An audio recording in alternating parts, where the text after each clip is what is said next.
Assalamualaikum warahmatullahi wabarakatuh.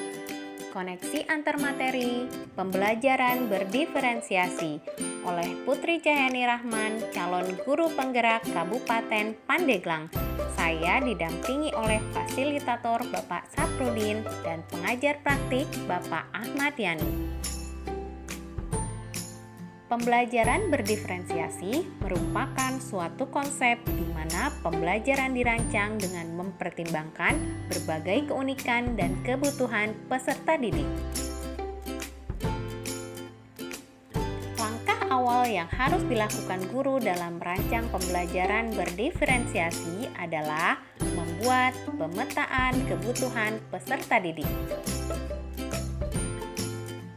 Pemetaan kebutuhan peserta didik terdiri dari 3 aspek. Yang pertama yaitu kesiapan belajar, minat, dan profil belajar. Pada aspek kesiapan belajar, Tomlinson menganalogikan tingkat kesiapan peserta didik dengan tombol-tombol dalam equalizer, di mana setiap tombol mewakili perspektif kontinum tingkat kesiapan peserta didik.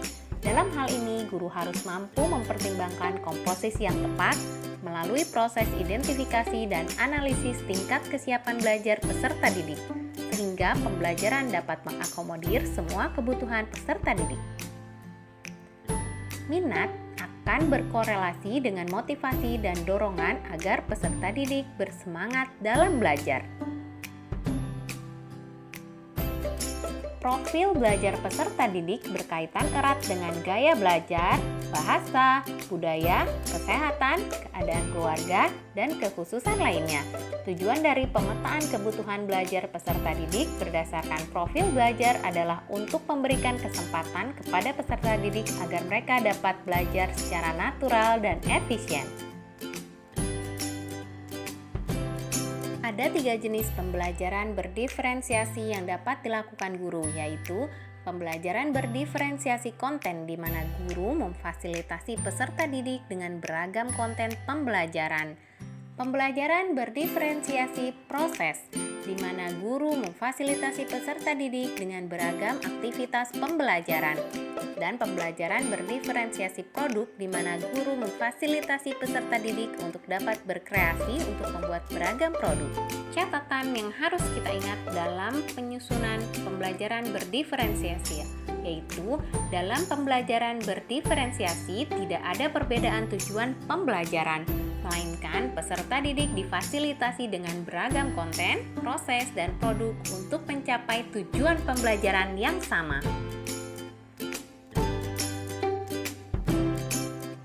Langkah-langkah yang dapat dilakukan guru untuk menyusun pemetaan kebutuhan peserta didik, yaitu dengan melaksanakan asesmen diagnostis kognitif dan non-kognitif, observasi, dan wawancara.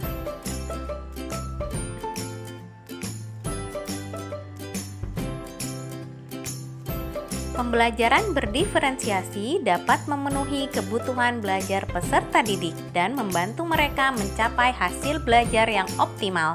Karena dalam pembelajaran berdiferensiasi, semua peserta didik difasilitasi untuk menumbuh kembangkan segala potensi yang ada dalam diri mereka, sesuai dengan keunikan dan kebutuhan belajarnya. Koneksi antar materi. Visi guru penggerak dapat dicapai melalui optimalisasi nilai dan peran guru penggerak dalam menerapkan pemikiran filosofis Ki Hajar Dewantara, budaya positif, dan pembelajaran berdiferensiasi dalam merancang pembelajaran yang bermakna.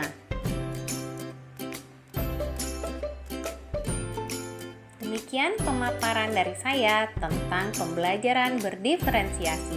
Terima kasih. Salam dan bahagia.